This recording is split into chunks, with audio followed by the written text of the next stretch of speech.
নমস্কার বন্ধুরা, আমি হৃদয়ের সাথী আবারও হাজির রান্নাঘরে। আর তোমাদের সকলকে জানাই স্বাগত। আজকে আমি বানাবো নবাব বাহাদুর চিকেন। তো চিকেনগুলো আমি টক দই দিয়ে কিছুক্ষণের জন্য ম্যারিনেট করে রেখে দিয়েছিলাম। আর কড়াইতে তেল বসিয়ে দিয়েছি, এখানে কড়াইতে তেল গরম হচ্ছে। আর এখানে আছে আমার আদা বাটা, রসুন বাটা, পেঁয়াজ বাটা, ধনে জিরে বাটা, গোটা তেজপাতা। আর এখানে দেখতে পাচ্ছ পেঁয়াজ কুচি আছে, কয়েকটা কাঁচা লঙ্কা।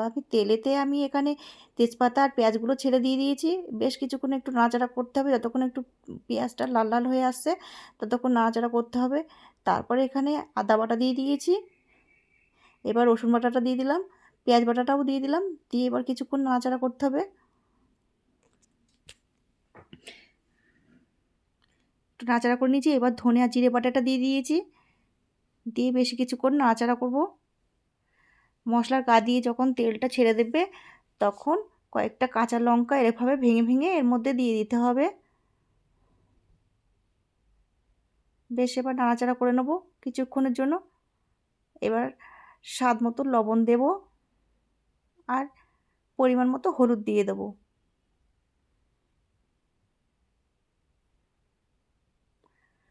এই দেখো বড় একটা লেগ পিস দিয়ে দিলাম এর মধ্যে, এবার পুরো মাংসটা দিয়ে দিলাম। এইভাবে নাড়াচাড়া করতে হবে যতক্ষণ না পর্যন্ত এর ভেতরে থেকে তেলটা ছেড়ে আসে।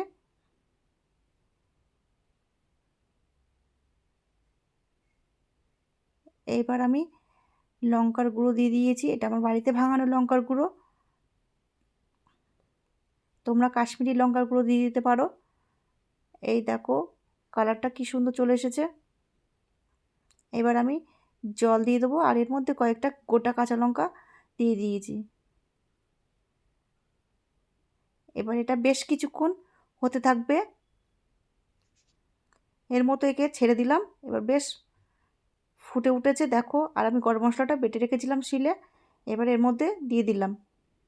গরম মশলাটা দেওয়ার পর বেশ কিছুক্ষণের জন্য এইভাবে খেলিয়ে নিতে হবে। ভালো করে খেলিয়ে নেওয়ার পর একটা ঢাকনা দিয়ে কিছুক্ষণের জন্য ঢেকে রাখতে হবে। তারপরে এটা আমি পাত্রে ঢেলে নিলাম। আমার এই রেসিপিটা কেমন হয়েছে অবশ্যই কিন্তু একটা লাইক কমেন্ট করতে ভুলো না। আর ভিডিওটি যদি ভালো লেগে থাকে তাহলে অবশ্যই শেয়ার করে দিও, তাহলে সবার আগে তোমাদের কাছে পৌঁছে যাবে আমার নতুন নতুন ভিডিওগুলো। আর আমার আজকে রেডি হয়ে গেল নবাব বাহাদুর চিকেন।